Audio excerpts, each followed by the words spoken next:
ৰাতি যত দেখা ভোলা মায়াময় স্বপ্নময় হৰিময় দেখি দূৰ ৰামতি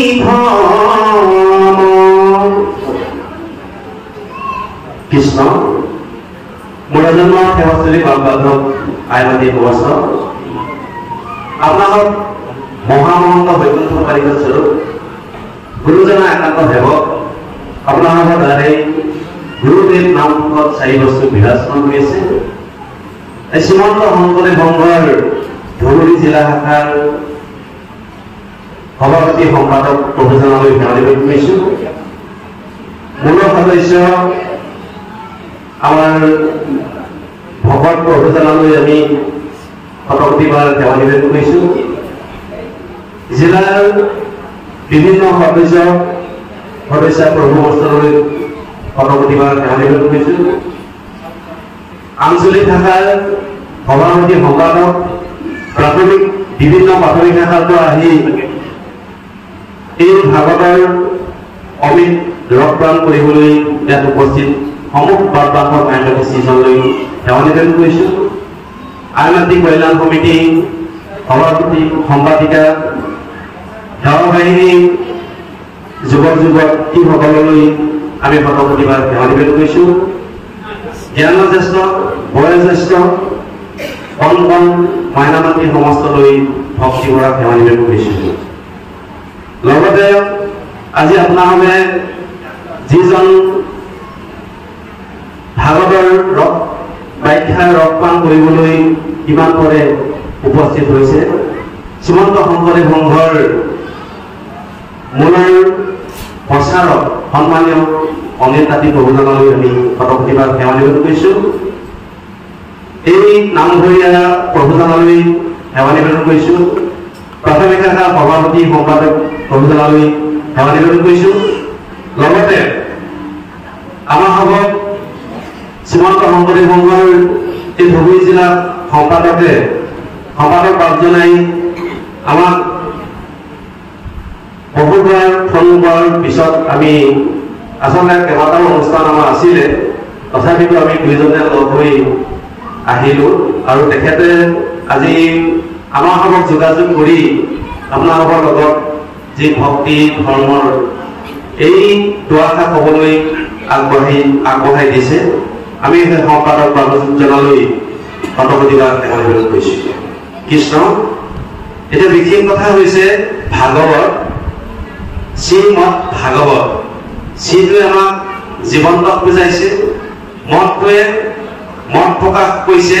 তাৰ মত, ভূতৰ মত, ভোকৰ মত, বিদুৰৰ মত, এই মহা ঋষিসকলৰ ইয়াত মত প্ৰকাশ হ'ব। ভাৱটোৱে ভাবিবলৈ কৈছে, ভাৱৰ পৰা কি হ'ব? গটোৱে জ্ঞানৰ কথা কৈছে, কোৰটোৱে বৈষ্ণৱ জ্ঞানৰ কথা কৈছে, বতি থকাৰ কথা কৈছে, সন্নিবিষ্ট হৈ থকা কৈছে। তৰটোৱে ইয়াত এটা নিশ্চয় তত্ত্ব আছে। 335টা অধ্যায়, 5,54,000 শব্দ, 18,000 শ্লোক, 10টা লক্ষণ, 12টা স্কন্ধ। এই হৈছে শ্ৰীমদ ভাগৱত। আপোনালোকে জানে বৈকুণ্ঠত প্ৰভু নাৰায়ণে ব্ৰহ্মাক 4টা শ্লোকত ভাগৱত দিছিলে। ব্ৰহ্মাই নাৰদক দিলে, নাৰদে ব্যাসক দিলে, ব্যাসে শুকক দিলে, শুকে পৰীক্ষিতক 7 দিন ভাগৱত শুনাইছিল। এতিয়া আমাৰ 11 স্কন্ধৰ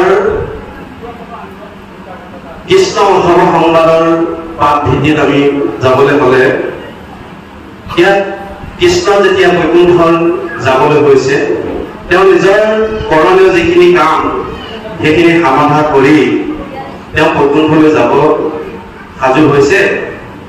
আৰু এই কথাটো একমাত্ৰ তেওঁ ভকত, একান্ত ভকত উদ্ধৱে কথাটো জানিছিল যে, আৰু কথাটো জানি তেওঁ কৈছে, হে প্ৰভু, তুমি যে বৈকুণ্ঠলৈ যাবা এই কথাটো মই জানিছো, গতিকে তুমি মোক লগত লৈ যোৱা। এই বুলি কোৱাৰ লগে লগে তেতিয়া প্ৰভু ভগতে কৈছে যে তুমি আমি দুয়ো গ'লে মিলিব অনৰ্থ লুপ্ত হইব জ্ঞান এইটো ভগতিৰ পথ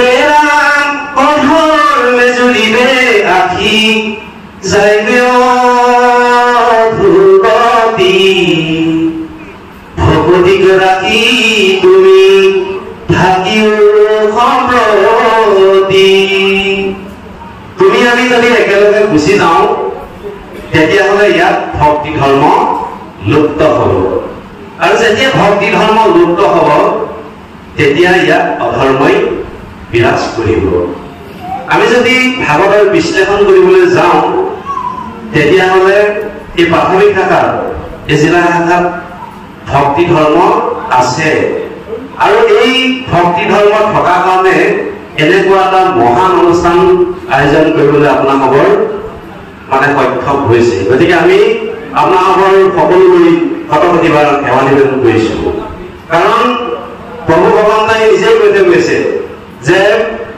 হে উদ্ধৱ তুমি মোৰ গুণশ্ৰৱণ কীৰ্তন প্ৰৱৰ্তাই থাকিবা পিছত ওলাবগৈ কথাখিনি কিন্তু সেই ভগৱন্তৰ যিখিনি বাক্য আজি আখৰে আখৰে পালন হৈছে বুলি আমি ভাবিছোঁ গতিকে আমিও আপোনালোকক দৰ্শন কৰি আমিও নিজকে ধন্য হৈছোঁ কৃষ্ণ এতিয়া কথা হৈছে কি